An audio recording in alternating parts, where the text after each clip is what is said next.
Hi, and welcome to this demo of installing and setting up the Business Central Datawarehouse Connector. We'll start by installing the app from the Microsoft AppSource. Let's go to the extension management page and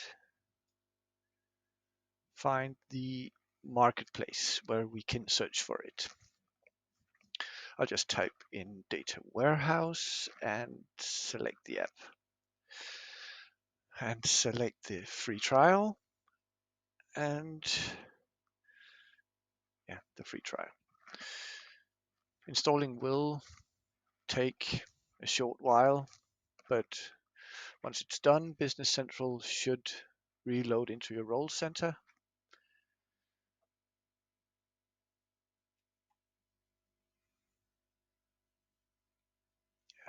And from this, we should get a friendly notification to get us connected. Just select Let's get connected to your data warehouse. This will start a setup wizard where you'll have to accept our terms and conditions. The first step is to set up an Azure app registration, which means that you need admin privileges for the Azure tenant. In the app registration, we don't really need anything besides a name for the application that you can remember for later and a client secret. But first, let us copy the tenant ID and paste that into the wizard. And we will also need the application or client ID and paste that one into Business Central. Now we'll need to create a client secret. You can just call it anything really. I will recommend setting the expiration date as long as possible so you don't have to redo that every 3 months or something. Be sure to copy the secret value and put that into Business Central. Now the second step is to set up the SQL server and Azure database. Select or create a resource group. You can enter any database name you want and select or create a new server. Make sure that the SQL login is enabled for the server. We'll need that later. It is recommended to use the same region as your Business Central instance, which you can find in your Business Central Admin Center. And for the database, you should select a production service tier, as 0 is the minimum required. But for backup options, you can just select whatever you need. Here, I'm just creating a server along with the database because that way I can set up everything at once, including a public endpoint and allowing access for Azure resources. You can also add your own IP address if you need to access it locally or from a local machine.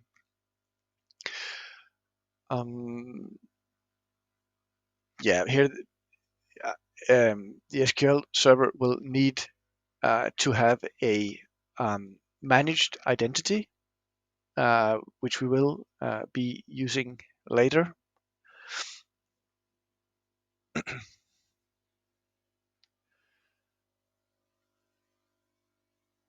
And once that's done, we can review and create. You can select an existing server and database if you already have a data warehouse with other data you want to use. In that case, you can just check and review your current server and database settings against my setup in this demo. Make sure your existing server has a public endpoint. It allows Azure resources to connect and that it accepts SQL Server authentication. When this is done, we will copy and paste the first part of the server name into the setup page in Business Central along with the database and the um, yeah, the database name and the username and password that you used for the database owner user. All right. The third part is setting up a storage account and the container. Choose a resource group and set a name. The region must be the same as the region you had for the SQL server.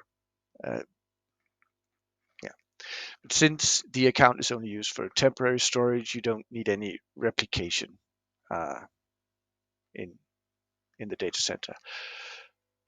Be sure to enable hierarchical namespaces, and you should keep the access tier to hot because there will be maybe significant data throughput.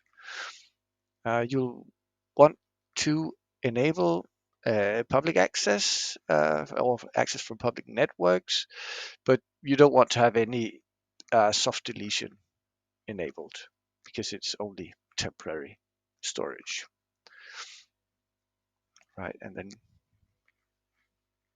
this can just be left to default, and yeah, let's just review.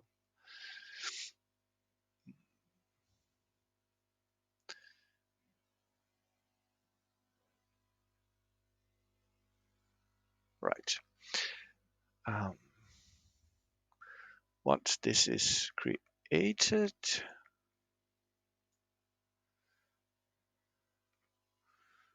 just wait for it to be created, and then we can go to the resource, and then we can go to the access control tab. And here we need to add a role assignment to both the app registration SQL server. We need the role called storage blob data contributor. So we just search that one. Um, there it is.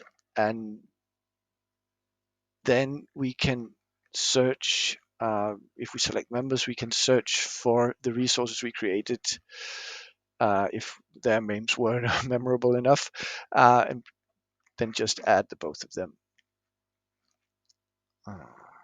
Yeah, select them.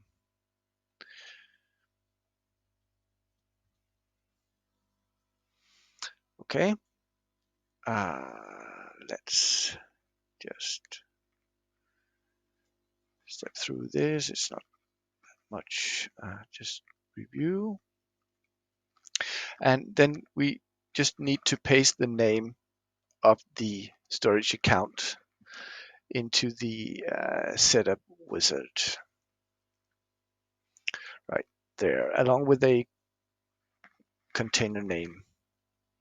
Yeah, just get the account name in there and then take some container name. It will be auto-created once we start. Now that's it for the setup actually, but before we press finish, I just want to take a look at the created Azure SQL database. I'll use my trusty old Management Studio for that. We should see an empty database at this point.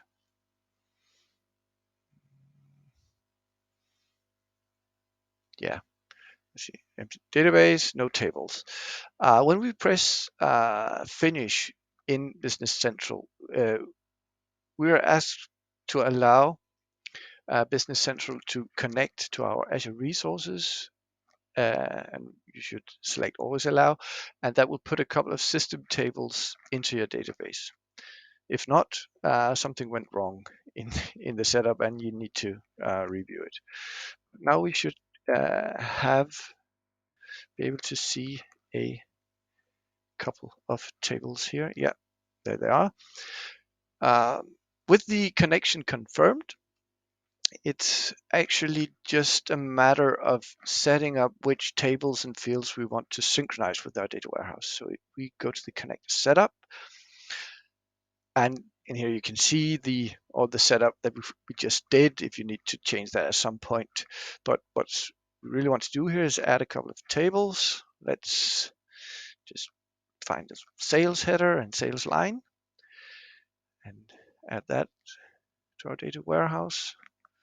We will also need some fields.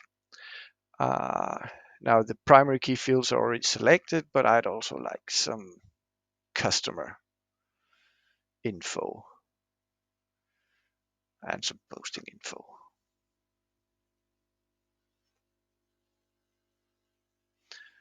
Let's see if we can get the cell to customer info as well. Postcodes first. Yeah, okay.